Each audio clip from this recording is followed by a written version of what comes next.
Hare Krishna, Prabhu. Dandavata Pranam, Prabhu. Just a slight question about the attitude of Indra. So Indra knew that Vritrasura was a pure devotee and that he's going to the spiritual world and he's actually helping Vritrasura to ascend to the spiritual world. Yeah. Then why should he be unhappy? Well,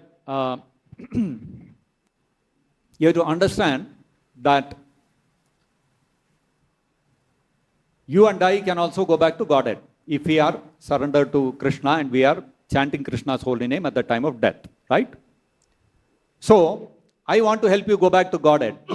So, I'll tell you, you please chant Krishna's holy name and I'll cut your throat. Is it a good thing to do? Is that the right way to help you to go back to Godhead? That's not the right way, no. So, giving pain to a person, to a Vaishnava, is not the way to liberate him. Fact is that he was already an exalted pure devotee, so after his death he was going back to Godhead. Vritrasura knew that.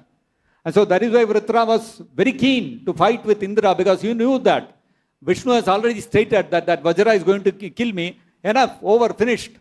That whatever, because of that offense that I have committed at the lotus feet of Lord Shiva, I have got this body of an Asura. This is going to be finished. And with that the offense is also finished. I am going to go back to the lotus feet of Sankarshana. And that is what he stated. He said, Aham Hare. He said that when he was talking to Indra. He said that Aham Hare.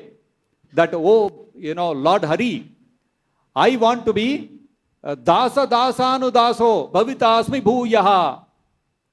So he said, I want to die now and I want to become a Dasa Dasanu Dasa. That's my desire. That's my burning desire.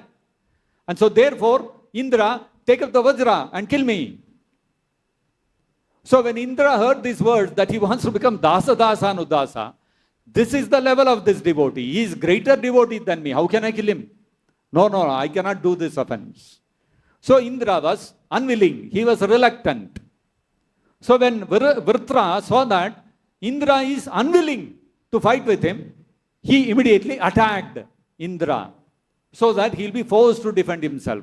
So that is how Indra became forced to defend himself, and then unwillingly he had to kill Vritra. So, although by Indra's actions, eventually Vritra went back to Godhead, still, from the side of Indra, he inflicted pain upon Vritra. And so therefore, Indra acted inimically toward Vritra. And so therefore, he had to get reaction for that. That is how we have to understand. So, we can help another devotee go back to Godhead, but not by acting inimically towards him. We have to paropakara, we have to help the other person go back to Godhead. That doesn't mean that we act inimically towards that person. You understand? So, Indra acted inimically towards Vritra. So, that was something which was an offense on the part of Indra. And he was reluctant to do it also. He understood it also. That is why, even after the killing, although all the devatas were happy, Indra was unhappy. Is that clear?